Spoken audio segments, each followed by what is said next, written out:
ایک بدو آتا ہے دین کا علم حاصل کرنے کے لیے، ابھی وہ مسلمان نہیں ہے، مسجد میں آپ بیٹھے ہیں، صحابہ کرام بھی بیٹھے ہیں، اس کو ضرورت محسوس ہوتی ہے تو وہی کھڑے ہو کر کے مسجد میں وہ پیشاب کرتا ہے، صحابہ کرام اس کو مارنے کے لیے دوڑتے ہیں کہ یہ کیا حرکت، آپ روکتے ہیں، نہیں رک جاؤ، آپ اسے بلاتے ہیں، اسے سمجھاتے ہیں کہ دیکھو یہ عبادت کی جگہ ہے، اس کو پاک رہنا چاہیے، صاف رہنا چاہیے،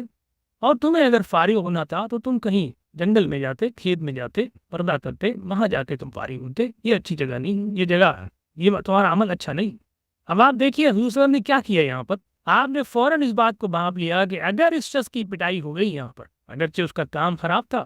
جاننے والا شخص، ایمان لا چکنے کے بعد کرنے والا شخص یقیناً سزا کے قابل ہے اگر مسجد کو بے احترامی کرے، مسجد کی اب گندہ کرے، لیکن آپ نے یہ محسوس کیا کہ نہیں، یہ شخص جو ہے اس کی نفسیاتی کیفیت، اس کا پس منظر، اس کی صلاحیت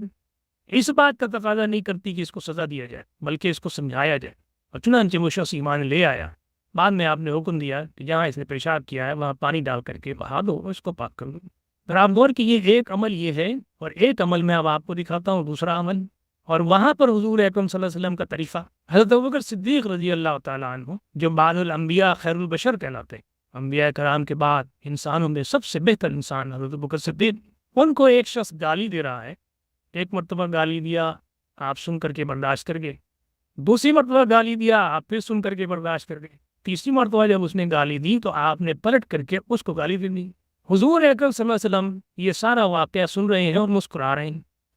لیکن جب حضرت ابوبکر صدیق نے پلٹ کر کے گالی دی تو آپ کا چہرہ غصے سے سرخ ہو گیا اور آپ کھڑے ہو گئے اور چل پڑے وہاں۔ حضرت ابوبکر صدیق نے محسوس کر لیا کہ حضور اکرم صلی اللہ علیہ وسلم ناراض ہو گئے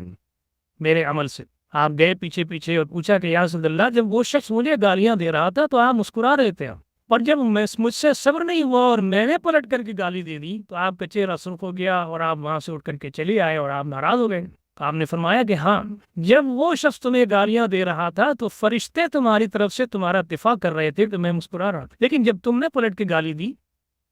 تو فرشتوں کی جگہ شیطان نے لے لی، تو میں تو وہاں نہیں ٹھہر سکتا کہ جہاں شیطان۔ آپ نے دیکھا کہ حضور اکرم صلی اللہ علیہ وسلم نے حضرت ابوبکر صدیق پر کس قدر سخت ناراضگی کا اظہار کیا، جبکہ اس کے برعکس ایک شخص کو گالی دی گئی، اس نے پلٹ کے گالی دے دی تو حساب عوض معاوضہ دلا ندارت،